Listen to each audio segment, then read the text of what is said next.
Galit ako sa mustasa. Ayan. Nagsigang ako. Hindi kangkong nilalagay ko. Mustasa. Dahil ako lang ang kumakain. Yung tamang salang lang sa isang kaserola. Malalaya din yan. Pag naluto yan, kunti lang yan.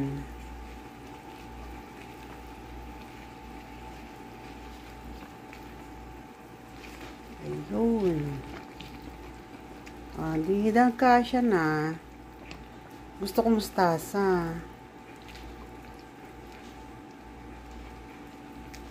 Ayan, may talong tayo dyan.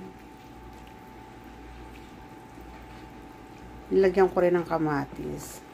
Hindi naman siguro tumapanis. Lagay ko sa freezer yung iba. I-freezer ko, diba? Para ang lalaki ng talong dito. Ayan.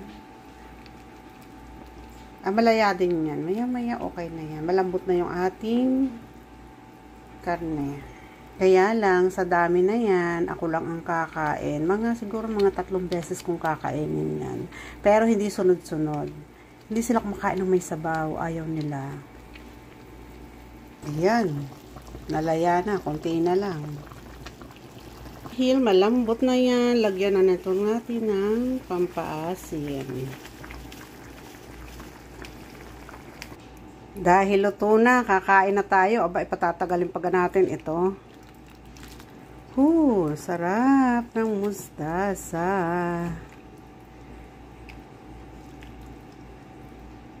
Kain na tayo. Ayan, luto na. Napil ko tuloy ang tunay na sinigang. Wala lang okra, tsaka labanos. Pero okay na yan. Kain tayo.